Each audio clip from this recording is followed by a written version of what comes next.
The Ocean of Theosophy by William Q. Judge, Chapter 17, and the final chapter in this book, Psychic Phenomena and Spiritualism. There's a link in the description box as well as the comment section below of chapters 1 through 16, the videos in the playlist, as well as a link for the full book in PDF. Please help support the channel by giving the video a thumbs up so that the YouTube algorithm can pick it up and then put it in more people's feed, and therefore more people have the opportunity to see this content. In the history of psychical phenomena, the records of so-called, quote, spiritualism, end quote, in Europe, America, and elsewhere hold an important place. Advisedly, I say that no term was ever more misapplied than that of, quote, spiritualism, end quote, to the cult in Europe and America just mentioned, inasmuch as there is nothing of the spirit about it. The doctrines given in preceding chapters are those of true spiritualism. The misnamed practices of modern mediums and so-called spirits constitute the worship of the dead, old-fashioned necromancy, in fact, which was always prohibited by spiritual teachers. They are a gross materializing of the spiritual idea and deal with matter more than its opposite, spirit. This cult is supposed by some to have originated about 40 years ago in the America of Rochester, New York, under the mediumship of the Fox sisters, but it was known in Salem during the witchcraft excitement, and in Europe 100 years ago the same practices were pursued, similar phenomena seen, mediums developed, and seances held. For centuries it has been well known in India, where it is properly designated, quote, Bhuta worship, end quote, and meaning the attempt to communicate with the devil or astral remnants of deceased persons. This should be its name here also, for by it the gross and devilish or earthly parts of man are excited, appealed to, and communicated with. But the facts of the long record of 40 years in America demand brief examination. These facts all studious theosophists must admit. The theosophical explanation and deductions, however, are totally different from those of the average spiritualist. A philosophy has not been evolved in the ranks or literature of spiritualism. Nothing but theosophy will give the true explanation, point out the defects, reveal the dangers, as well as suggest remedies. As it is plain that clairvoyance, clairaudience, thought transference, prophecy, dream and vision, levitation, apparitional appearance are all powers that have been known for ages. The questions most pressing in respect to spiritualism are those relating to communication with the souls of those who have left this earth and are now disembodied, and with unclassified spirits who have not been embodied here but belong to other spheres. Perhaps also the question of materialization of forms at seances deserves some attention. Communication includes trance speaking, slate or other writing, independent voices in the air, speaking through the physical vocal organs of the medium, and precipitation of written messages out of the air. Do the mediums communicate with the spirits of the dead? Do our departed friends perceive the state of life they have left? And do they sometimes return and speak with us? The answers are intimated in the foregoing chapters. Our departed do not see us here. They are relieved from the terrible pain of such a sight would inflict. Once in a while, a pure-minded, unpaid medium may ascend in trance to the state in which a deceased soul is, and may remember some bits of what was there and what was heard, but this is very rare. Now and then it occurs, of decades some high human spirit may for a moment return and by unmistakable means communicate with mortals. At the moment of death, the soul may speak to some friend on earth before the door is finally shut, but the mass of communications alleged is made day after day through mediums are from the astral unintelligent remains of men, or in many cases entirely the production of invention, compilation, discovery, and co-location by the loosely attached astral body of the living medium. In Theosophy, certain to the theory that the spirits of the dead communicate, and some of them are as follows. 1. At no time have these spirits given the laws governing any of the phenomena, except in a few instances not accepted by the cult, where the Theosophical theory was advanced, as it would destroy such structures as those erected by Andrew Jackson Davis. These particular spirits fell into discredit. Reader's note, Andrew Jackson Davis was known as the, quote, occultist or spiritualist John the Baptist. And reader's note. Number 2, the spirits disagree among themselves, one stating that the afterlife to be very different from the description by another. These disagreements vary with the medium and the supposed theories of the deceased during life. One spirit admits reincarnation, and yet another spirit denies it.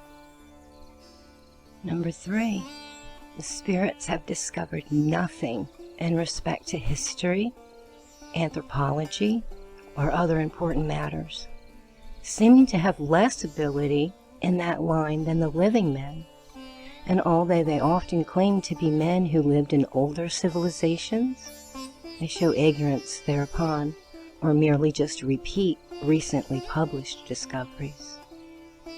Number 4, in these 40 years, no rationale of phenomena nor of development of mediumship has been obtained from the spirits. Great philosophers are reported as speaking through mediums, but utter only drivel and merest commonplaces.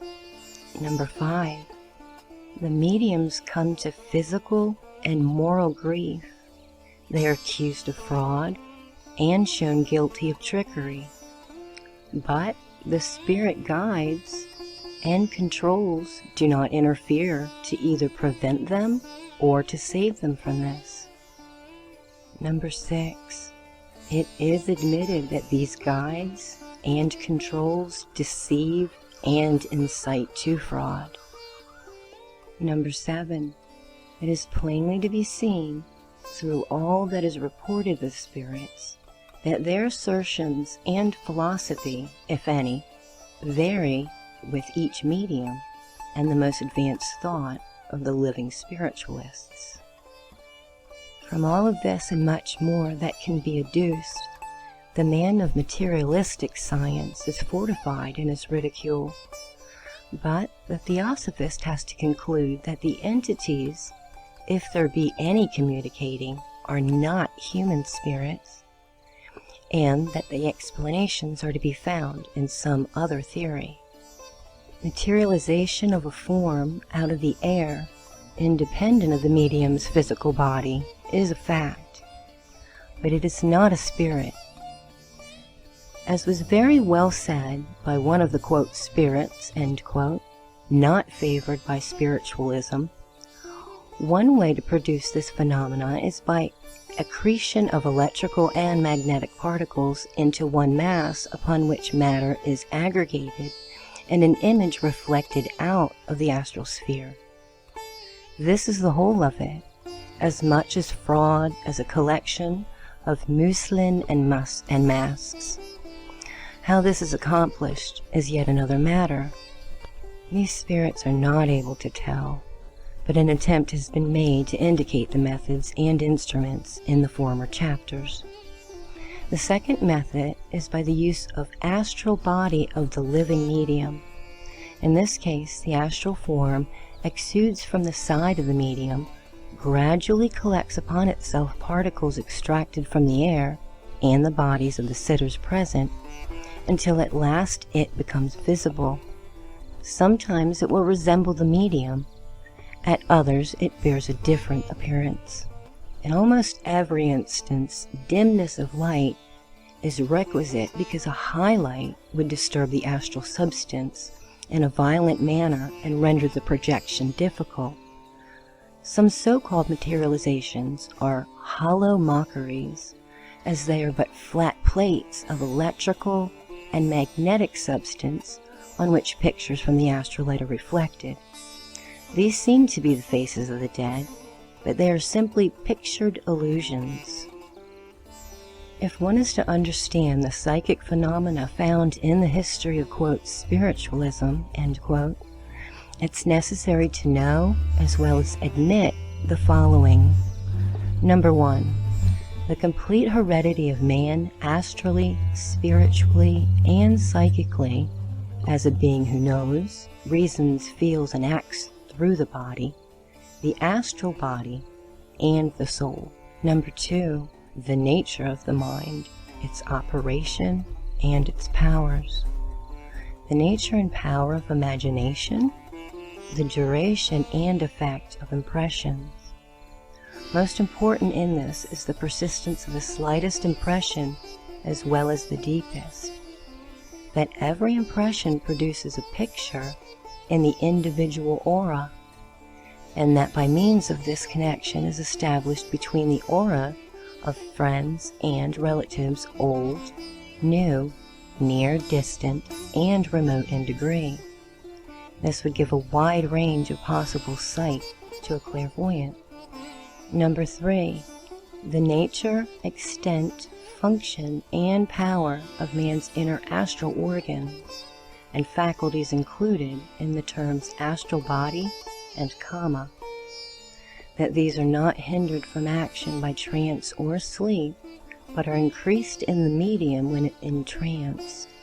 At the same time, their action is not free, but governed by the mass chord of thought among the sitters, or by the predominating will, or by the presiding devil behind the scenes. If a skeptical scientific investigator be present, his mental attitude may totally inhibit the action of the medium's power by what we might call a freezing process, which no English terms will adequately describe. Number 4, the fate of the real man after death, his state, power, activity there, and his relation, if any, to those left behind him here. Number 5, that the intermediary between the mind and the body, that is the astral body, is thrown off at death and left in the astral light to fade away, and that the real man goes into Devachan or Devakan. Number 6, the existence, nature, power, and function of the astral light and its place as a register in nature, that it contains, retains, and reflects pictures of each and everything that happened to anyone, and also every thought, that it permeates the globe and the atmosphere around it, that the transmission of vibration through it is practically instantaneous, since the rate is much quicker than that of electricity is now known. Number 7, the existence in the astral light of beings not using bodies like ours, but not human in their nature, having powers, faculties, and a sort of consciousness of their own. These include the elemental forces, or nature sprites divided into many degrees, and which have to do with every operation of nature and every motion of the mind of man. Also that these elementals act at seances automatically in their various departments. one class presenting pictures, another producing sounds, and others depolarizing objects for the purposes of apparition. Acting with them in this astral sphere are the soulless men who live in it. To these are to be ascribed the phenomenon, among others, of the, quote, independent voice, end quote, always sounding like a voice in a barrel just because it is made in a vacuum, which is absolutely necessary for an entity so far removed from a spirit. The peculiar timbre, or tinkling bell sounds of this sort of voice has not been noticed by the spiritualists as important, but it is extremely significant in the view of occultism. Number 8. The existence and operation of occult laws and forces in nature, which may be used to produce phenomenal results on this plane. That these laws and forces may be put into operation by the subconscious man and by the elementals, either consciously or unconsciously, and that many of these occult operations are automatic in the same way as is the freezing of water under intense cold, or the melting of ice under heat. Number 9. That the astral body of the medium, partaking of the nature of the astral substance, may be extended from the physical body, may act outside of the latter, and may also excrude at times any portion of itself, such as a hand, an arm, or a leg, and thereby move objects, indite letters, produce touches on the body, and so on ad infinitum. At the astral body of any person may be made to feel sensation, which being transmitted to the brain causes the person to think he is touched on the outside, or that he has heard some sound. Mediumship full of dangers, because the astral part of the man is now only normal in action when joined to the body. In distant years, it will be normally act with a body as it has in the far past. To become a medium means that you have to become disorganized physiologically and in the nervous system, because through the latter is the connection between those two worlds. The moment the door is open, all the unknown forces rush in, and as the grosser part of nature is nearest to us, it is the part which affects us the most. The lower nature is also first affected and inflamed because the forces used are from that part of us. We are then at the mercy of the vile thoughts of all men, and subject to the influence of the shells in Kamaloka. If to this be added the taking of money for the practice of mediumship, an additional danger is at hand. For the things of the spirit and those relating to the astral world must not be sold. This is the great disease of American spiritualism, which has debased and degraded its whole history. Until it's eliminated, no good will come from the practice. Those who wish to hear truth from the other world must devote themselves to truth and leave all considerations of money out of sight. To attempt to acquire the use of the psychic powers for mere curiosity or selfish ends is also dangerous for the same reasons as in the case of mediumship. As the civilization of the present day is selfish to the last degree and built on the personal element, the rules for development of these powers in the right way have not been given out. But the masters of wisdom have said that philosophy and ethics must first be learned and practiced before any development of the other department is to be indulged in. And their condemnation of the wholesale development of mediums is supposed by the history of spiritualism, which is one long story of the ruin of mediums in every different direction. Equally improper is the manner of scientific schools which, without a thought for the true nature of man, indulge in experiments in hypnotism, in which the subjects are injured for life. They are put into disgraceful attitudes and made to do things for the satisfaction of the investigators which would never be done by men and women in their normal states.